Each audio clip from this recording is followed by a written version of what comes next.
देश भर में मुस्लिमों पर एक तरफा कार्रवाई की रफ्तार हुई तेज। अलग अलग मामलों में एक से लेकर सैकड़ों मुसलमानों को बनाया जा रहा है अपराधी।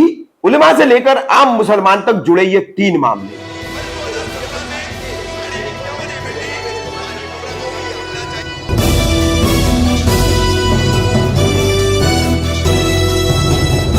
मैं रफीक कामदार, हिंदुस्तानी रिपोर्टर में आपका स्वागत है। मुसलमान चू भी करेगा तो उसने बम फोड़ दिया है, मुंह खोलेगा तो उसने आतंकी होने का सबूत दे दिया है, उसने ऐसी बात कर दी। मुसलमान कुछ मांग करेगा तो वो कैसी असंवैधानिक है, कैसी गैरकानूनी है। और आवेश, गुस्से में, जज्बात में अगर युवकों ने कुछ कर दिया तो वो पूरी तरह से आतंकी कार्रवाई है। कुछ ऐसा ही मामला देश भर में चल रहा है। एक ऐसी तस्वीर पूरे देश से उभर करके सामने आ रही है कि जहां भी हो, जैसे भी हो, जिस तरह से भी हो, आम से लेकर खास मुसलमान को कैसे कानूनी पछड़ों में फंसाया जाए, कैसे उन पर केसेस बनाई जाए, कैसे उन पर मुकदमे दर्ज किए जाए और उन्हें अपराधी बनाया जाए, चाहे वो उलेमा हो चाहे आम मुसलमान। अब उलेमाओं से जुड़ी हुई बातें देखिए। एक मामला मुंबई के मुफ्ती सलमान अजहरी का है, जो 31 जनवरी को जूनागढ़ में एक तकरीर करते हैं।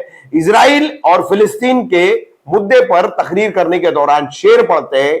शेर में वो हल्का सा बदलाव करते हैं और उस शेर को पढ़ते हैं तो उसके चलते उन पर हेट स्पीच या भड़काऊ भाषण देने का मामला दर्ज कर उन्हें गुजरात एटीएस, मुंबई एटीएस और घाटकोपर पुलिस के सहयोग से गिरफ्तार कर लेती है। ये खबर सुबह से जैसे ही गश्त करती है, चारों ओर फैलती है, तो सैकड़ों की तादाद में मुसलमान घाटकोपर के चिराग नगर पुलिस स्टेशन के बाहर इकट्ठा होते हैं।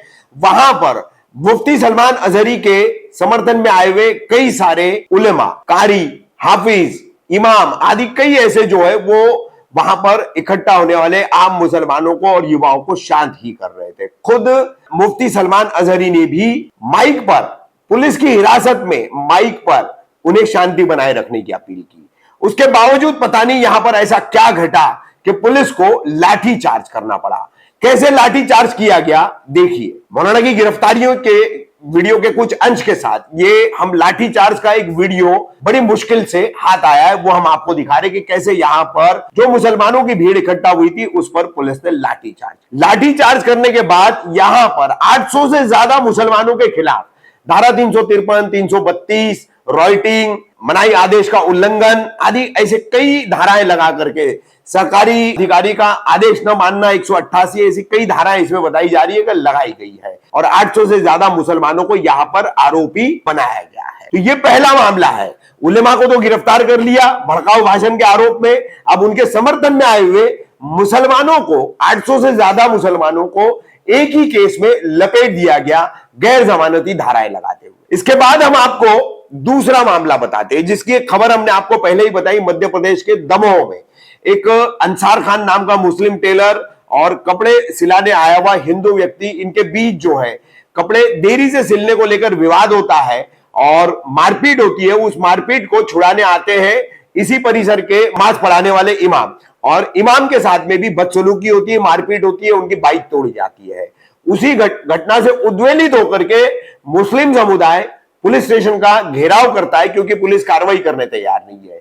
जब घेराव किया जाता है तो पुलिस हल्की धाराएं 294, 323 ऐसी धाराएं लगा करके लल्लू शर्मा और उसके 3 साथियों पर मामला दर्ज करती है। पहले 2 को गिरफ्तार किया जाता है और बाद में 2 अन्य को फौरन इसलिए गिरफ्तार किया जाता है क्योंकि अब इस मामले में मध्य प्रदेश के भाजपा सरकार के नवनियुक्त मुख्यमंत्री मोहन यादव सीधे सीधे रुचि लेते हैं, ट्वीट करते हैं। क्योंकि यहां पर जो भीड़ मुसलमानों की इकट्ठा हुई थी दमोह में, जेल रोड का जो परिसर है उसके पुलिस स्टेशन के बाहर, तो वहां पर कुछ युवक जो है वो बिल्कुल उत्तेजित होकर के कुछ बातें कह बैठते हैं। तो उसी में से एक युवक है अकरम खान, से कहा कि जिसने इमाम से मारपीट की हम उसका हाथ काट देंगे। हो सकता है कही होगी उस युवक ने उत्तेजित होकर के ये बात, मगर इसका संज्ञान लेते हुए मुख्यमंत्री महोदय सीधे सीधे जुडिशियल इंक्वायरी, मैजिस्ट्रेट जांच का आदेश देते हैं और एनएसए लगाने की प्रक्रिया करने के लिए कहते हैं। तो उसके तहत एनएसए भी अकरम खान पर लगाया गया है।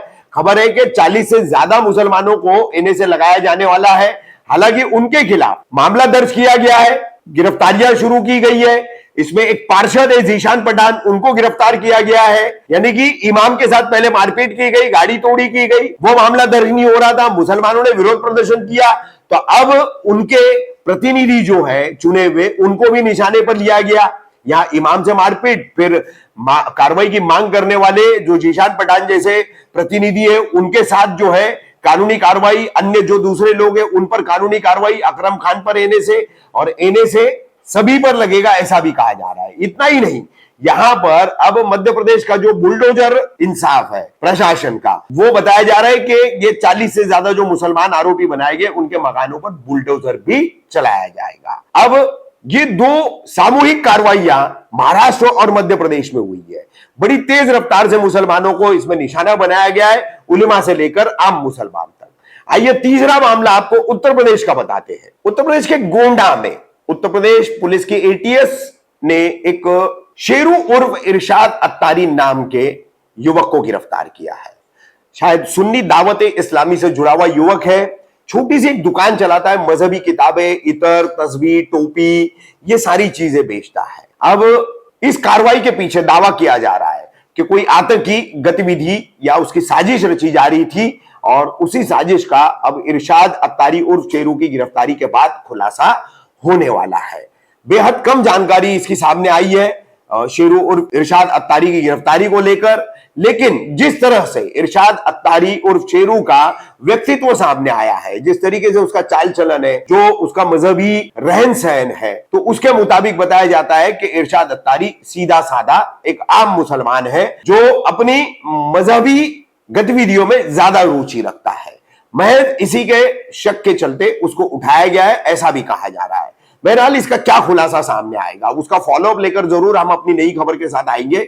लेकिन ये 3 खबरें देखिए, चुनिंदा हमने आपको बताई है। खबरें तो ऐसी और घटनाएं तो ऐसी बहुत सारी है, लेकिन इन 3 खबरों में आप देखिए इरशाद अत्तारी अकेला है, उसको टारगेट किया गया है। तो दमोह में इमाम के साथ मारपीट और उस पर कार्रवाई की मांग करने वाले लोगों पर एनएसए, और अब घरों पर बुलडोजर की कार्रवाई। महाराष्ट्र के घाटकोपर में, जूनागढ़ में तकरीर के बहाने गुजरात एटीएस का आना, उलेमा को गिरफ्तार करना और उनके समर्थन में आए हुए सैकड़ों मुसलमानों के खिलाफ मामला दर्ज करते हुए उन्हें आरोपी बनाना। तो यह है देश भर में मुसलमानों के खिलाफ एक तरफा तेज होती कार्रवाई का पूरा लेखा जोखा। आप लोग रास्ता छोड़िए, कोई भी गैर कानूनी काम मत कीजिए। आप लोग गैर कानूनी काम मत कीजिए, कोई यहाँ पे जमाना नहीं करेगा।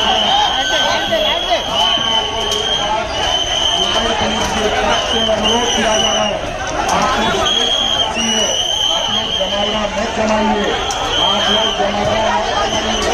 आपके ऊपर लीगल कार्रवाई की जाएगी। रास्ता क्लियर कीजिए, रास्ता क्लियर कीजिए।